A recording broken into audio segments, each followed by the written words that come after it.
En el canal 30 de la televisión digital abierta. Recuerden que también estamos en la grilla de Supercanal, en el número 22. Y bueno, tenemos varias líneas de contacto para nuestro noticiero. Estamos en www.unidiversidad.com.ar. Allí nos pueden seguir por streaming, pero es la plataforma de medios de la Universidad Nacional de Cuyo. Y también estamos en las redes sociales. Facebook, señalu.tv, y también estamos en Twitter, senalutv. Hay mucha información para esta jornada, mucho se desprende de lo que sucede con el caso Maldonado a nivel nacional y este cuerpo que encontraron en las aguas del río Chubut, que justamente ya está en la morgue judicial en Buenos Aires para analizar si es o no el cuerpo del joven artesano desaparecido el 1 de agosto, Santiago Maldonado. De eso y de otros temas vamos a hablar en esta jornada. Arrancamos como siempre con la presentación de los títulos. Bienvenidos. Trasladaron el cuerpo hallado en Chubut a Buenos Aires. La aeronave despegó pasadas las 6:30 desde el aeropuerto de Esquel. En ella viajaba el juez federal Gustavo Geral, quien investiga la desaparición de Santiago Maldonado.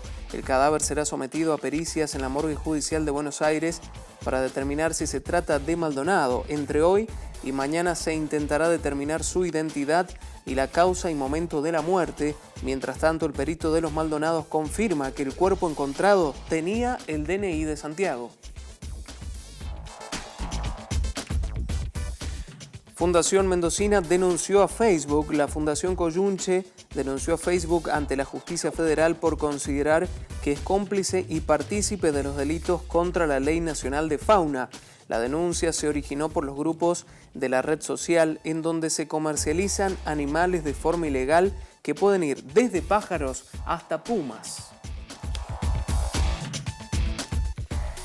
Y en el ámbito internacional sigue la tensión en España porque Cataluña genera ya una situación de independencia puesta en suspenso. El presidente de Cataluña, Carles Puigdemont, respondió al ultimátum del Ejecutivo español sobre si declara la independencia de Cataluña con una carta en la que afirma que el Parlamento catalán no votó la secesión, pero amenaza con hacerlo si el gobierno de España persiste en impedir el diálogo y continúa la presión. Bienvenidos nuevamente, estamos en vivo en el canal 30 de la televisión digital abierta. Vamos a comenzar el desarrollo informativo hablando del caso Maldonado, porque la familia del joven artesano desaparecido el 1 de agosto en Esquel, en las aguas del río Chubut, justamente en ese lugar, bueno, confirmó ayer a través de una conferencia de prensa que no están, por lo menos a estas horas, en condiciones de confirmar si el cuerpo, si el cadáver hallado es o no de Santiago Maldonado. Esto decían los familiares a los medios de comunicación ayer en conferencia de prensa. Muy duro para toda la familia. Queremos también pedirle a todos,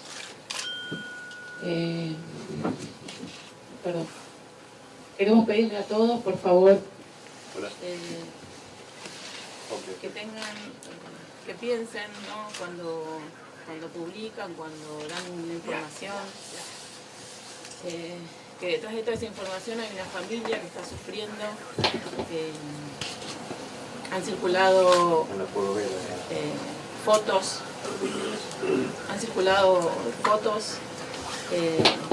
sea falsas o verdaderas, que más allá de eso hacen mucho daño a la familia. Le pedimos respeto, que piensen, ¿no?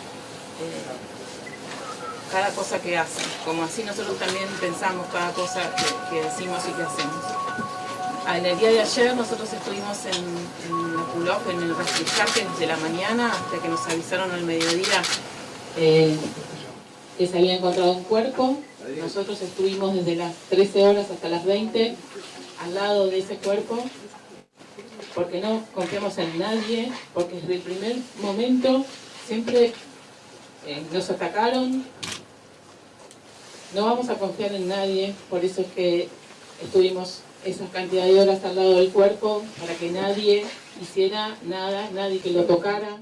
Desde el primer día fueron todas mentiras, hostigamiento, siempre todo contra nosotros.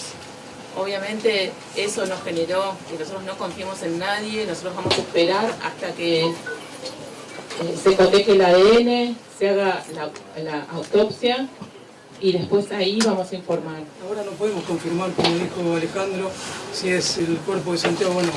Entonces me parece que el hostigamiento que recibimos por parte de todos ustedes, pues lo voy a generalizar, yo entiendo que cada uno tiene que cumplir con su trabajo, pero pueden esperar un poco y informar por ahí bien y no algunos como empezaron a tirar. Mis padres están a casi 2.000 kilómetros de acá, entonces el único medio que tienen es la televisión. Si ustedes tiran cosas que hieren o levantan fotos como la que se publicó de un cuerpo, me parece que no corresponde, o sea, hay que replantearse un poco la profesión de todos y cómo lo llevan a cabo.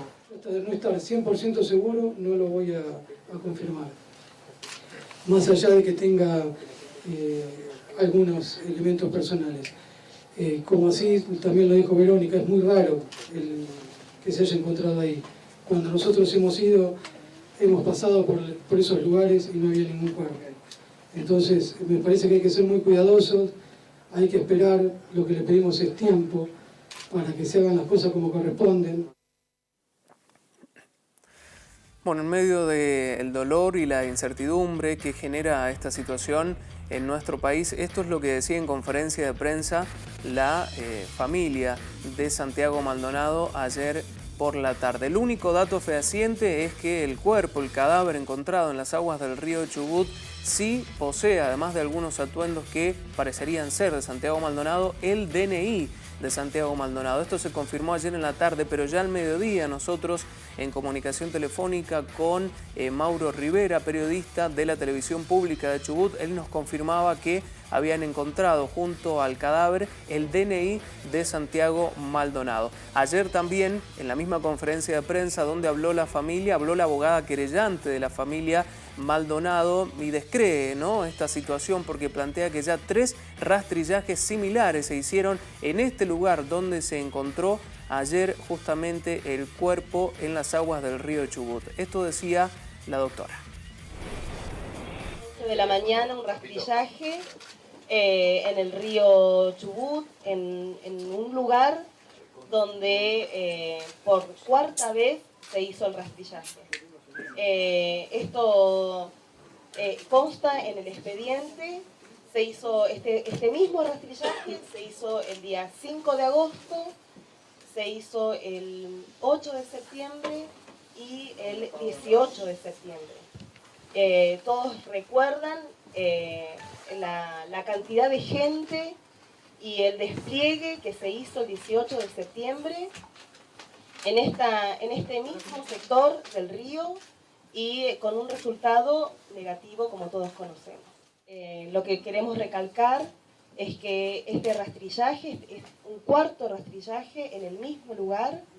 No tenemos explicaciones, no tenemos ninguna explicación a la fecha, ahora, de por qué los otros resultados dieron negativo. Nos encontramos en una situación que era la siguiente: había a unos 3 o 4 metros de la orilla del río Chubut un cadáver que estaba flotando, el mismo tenía vestimenta, había que decidir si se disponía su levantamiento, su extracción del río y su traslado, cosa que se hizo en condiciones no ideales, pero bastante, digamos, propicias, con resultados positivos.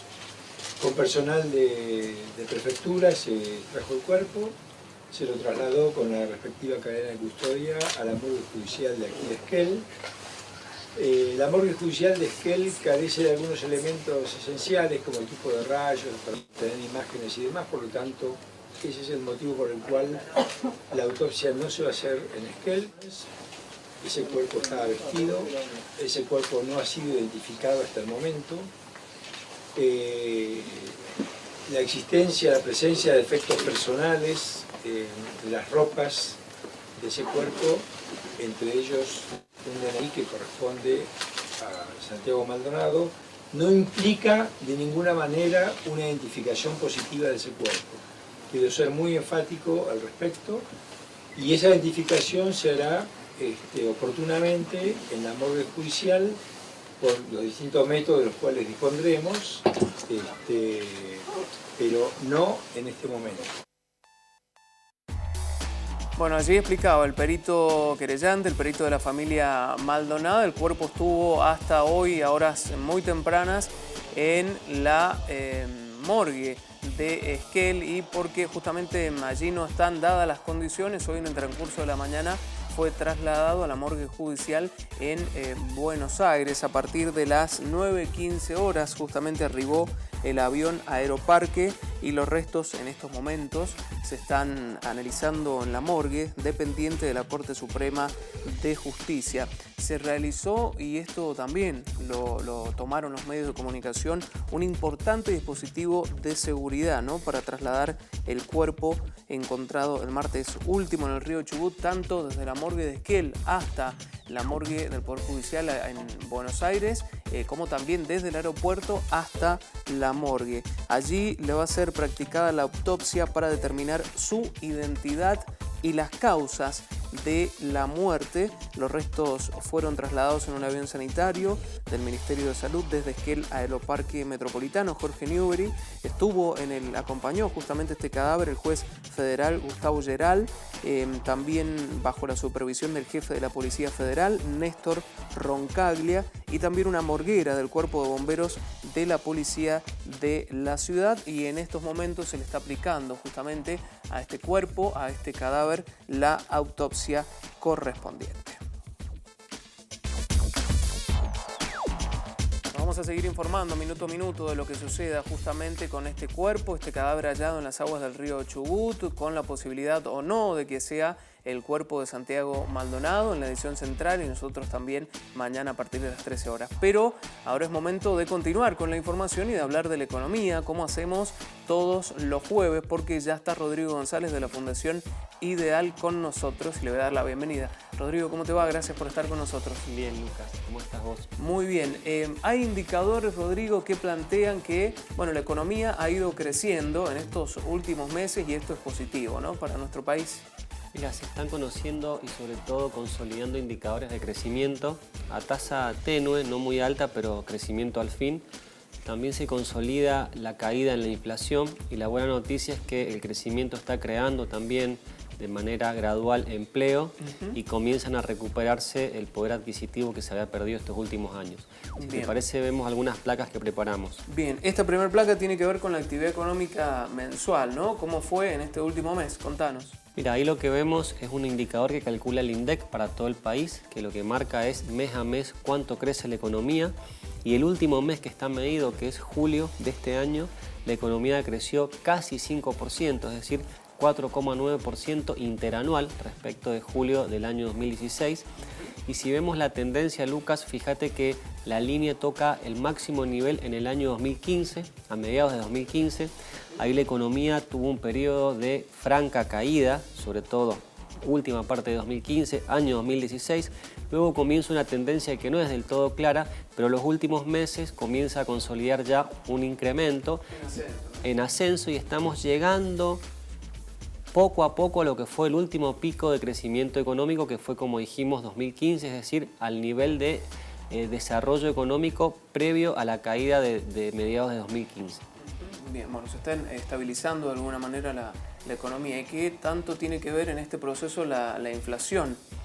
Mira, la inflación va por otro carril, digamos, está con niveles de avance muy inferiores a los que pretendía el gobierno, pero venimos también de niveles muy altos, habíamos dicho, así que el hecho de que estemos hoy en una inflación interanual, que es el próximo gráfico que preparamos, cercano a 24%, perdón, es la inflación interanual que hoy está mostrando el INDEC, teniendo en cuenta el 1,9% que subió la inflación en septiembre. Tenemos una inflación interanual del 24%, es una caída importante respecto del pico que vemos en el gráfico que se dio a mediados del año pasado, que estábamos en el 46%. Si seguimos con la tendencia declinante, podríamos llegar a diciembre con una inflación del 23-22% aproximadamente. Ahí la inflación de septiembre, que fue la última, fue mayor a la anterior. En agosto habíamos tenido 1,4, en septiembre aumentó a 1,9. Estas noticias inquietan al gobierno, ¿no? Estos picos, pero la tendencia, si bien más lenta de lo deseado, es ciertamente declinante. Y crecimiento económico más inflación que está descendiendo genera buenos impactos en las familias, porque la tercera plaga que preparamos vamos a ver cómo está impactando esta economía que crece en la creación de empleo. Fíjate que prácticamente en gran parte de las provincias del país el empleo está creciendo. En el caso de Mendoza, en julio, el empleo privado creció 1,1% respecto del año anterior. Hay provincias que todavía el empleo no crece, que son las que vemos en la parte inferior del gráfico y están pintadas de rojo, pero a nivel agregado son más las que crecen que las que caen, y a nivel país también el empleo está creciendo a una tasa similar a la de Mendoza, 1,1 aproximadamente. ¿Catamarca es la que registra el mayor empleo? Mira, las provincias del norte tienen un empleo interesante porque es donde más está impactando la obra pública del gobierno nacional y son provincias pequeñas, entonces una inyección de obra pública mueve mucho la aguja porque mueve al sector privado, al sector de la construcción. Vos sabés que el sector de la construcción es el que más está creciendo este año a nivel país, está creciendo un 7%, veíamos que el promedio era un 5%, la construcción crece por encima, pero en general están creciendo todos los sectores menos dos en Argentina, lo que es petróleo y lo que es la generación de energía. Son dos sectores que están declinando. El resto, con distintas tasas, industria, construcción, comercio, servicios, están mostrando tasas positivas. Bien, hablamos de empleo, de este proceso económico y la inflación, cómo también se pondera o va en el mismo sentido, y hay que hablar, por supuesto, también del salario de un trabajador en la provincia de Mendoza. Digo, ¿cómo estamos? Mira, también a niveles de salario, esta conjugación entre menos inflación y una economía que de a poco empieza a despertarse, también lo que vemos es una recuperación del poder adquisitivo. Como vemos, las líneas del año 2017 son de color celeste, color azul. Hoy en día el salario le está ganando 7 puntos a la inflación, pero todavía, Lucas, no alcanzamos a recuperar todo lo que caímos en el 2016.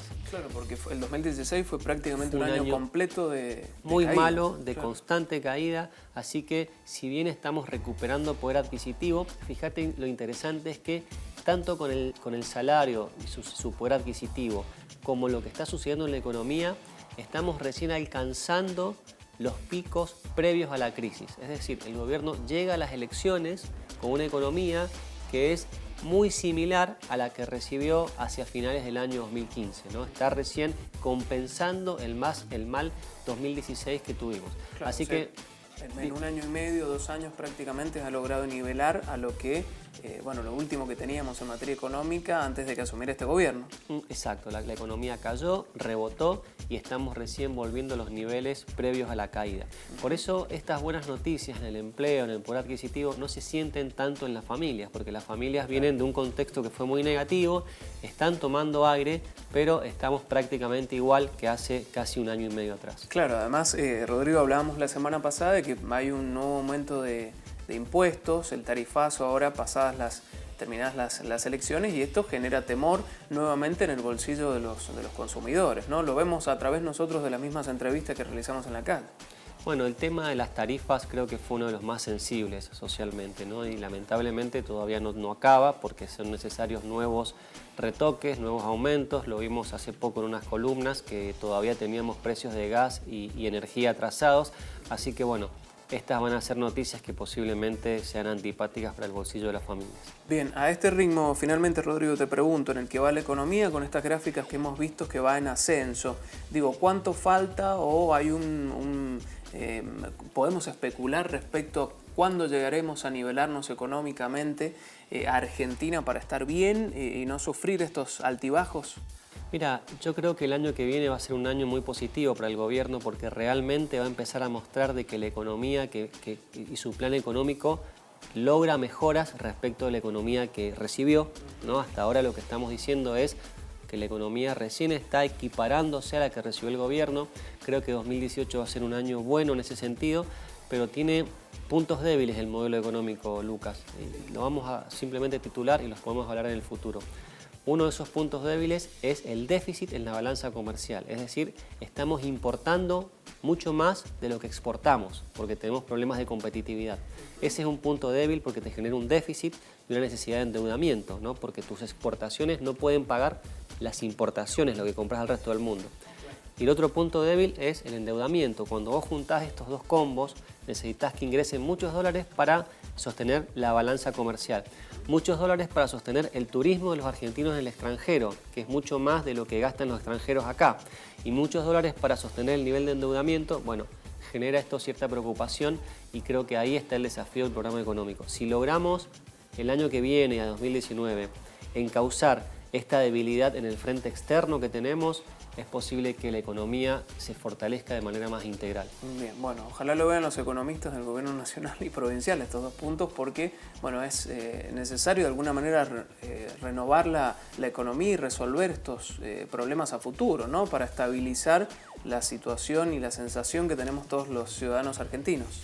Yo creo que lo están viendo, pero el problema es que la solución de estos frentes o de estos conflictos es complejo implementarlo en el corto plazo, porque si vos devaluás y das un poquito más de competitividad, aumenta más la inflación, así que ahí está primando lo que es bajar la inflación por encima de lo que es la competitividad de nuestro sector exportador, y por otro lado el famoso gradualismo, ¿no? Podría endeudarse menos el gobierno, pero tendría que hacer una caída aún mayor del gasto y con una pobreza ¿A costo de qué, digamos? un 30% de la población es complejo ajustar. Entonces digo, hay prioridades que tal vez esto que mencionamos, estas debilidades, se atiendan en los próximos años. Rodrigo, muchas gracias, ha sido muy claro como siempre. Gracias a vos, Lucas, nos vemos. Estábamos dialogando de la economía de nuestro país, de la provincia de Mendoza, también en particular con Rodrigo González, economista de la Fundación Ideal. Vamos a hacer un corte, hay más información para tratar con ustedes, tenemos invitados en vivo también en el próximo bloque, ya venimos.